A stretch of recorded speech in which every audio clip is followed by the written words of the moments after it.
Hi, I'm Stephen with AlbertaUrbanGarden.ca. As fall takes hold and the garden outside winds down for the winter, I love to start to grow inside my house. On today's video, I'm going to give you some quick tips on getting set up growing indoors. Much like growing outdoors, growing indoors does not have to be complex or expensive. In order to grow indoors, you'll need three main things: soil, light, and seeds. Soil is the most important part about growing indoors. Typically, I grow in a very simple mixture of 1 part soilless potting mix and 1 part compost.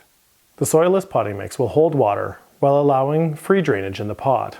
This is important as most of the issues indoor growers encounter have to do with overwatering and the soil being too saturated for too long.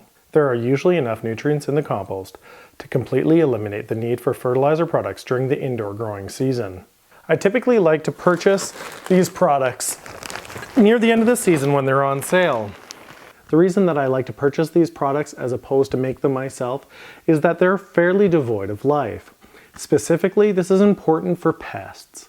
If you bring in a pest from, say, a compost that you've made and it is able to get going indoors, it's not regulated by the predators that would regulate it outside, and it can cause a lot of damage very quickly. Now that we have the soil dealt with, the next most important part is the light the plants need to grow. Light, as you can imagine, is a very important part of growing indoors. If you have a south or southwest facing window in the northern hemisphere or a north facing window in the southern hemisphere, you can take advantage of the free sunlight. I built a shelf under my south facing window to take advantage of the natural light coming through it in the winter. If you don't have access to a window like mine, you can use grow lights to grow indoors during the winter.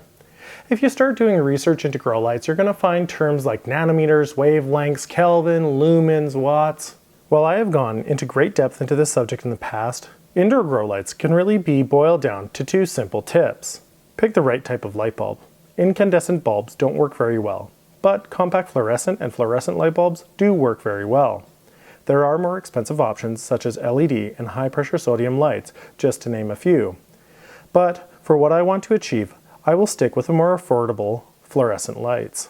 The second thing I recommend is to look for a bulb that has the highest watts available in the right Kelvin rating.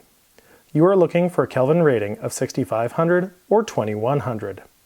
There are tools online that translate the descriptions such as soft white into a Kelvin rating. Lights with different Kelvin ratings may work, but they will be far less efficient, and you may not be able to harvest any crops from under them.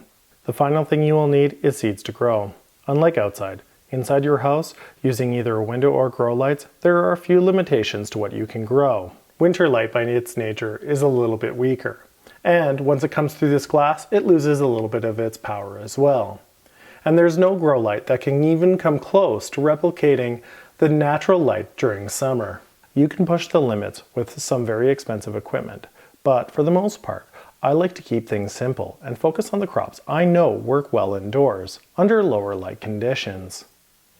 A cornerstone of my winter garden is herbs and leafy greens. Leafy greens and herbs are well established to grow in lower light areas, making them perfect candidates to grow indoors. Later in the season, I do start some of my summer crops inside, such as peppers and tomatoes, but I don't really push them to produce. While some of the smaller bodied peppers and tomatoes will produce inside, generally the crops are quite small, while the plant takes up a lot of this valuable grow space that I have. With that in mind, I do like to experiment and enjoy harvests of peppers and tomatoes when I have the space available over the long cold winter months. Growing indoors during the winter allows me to harvest fresh herbs and leafy greens that go wonderfully with the preserved crops from my summer garden. For a more in-depth look at grow lights or anything else that I've spoken about today, check out the link on screen now, and make sure to subscribe to catch all future episodes.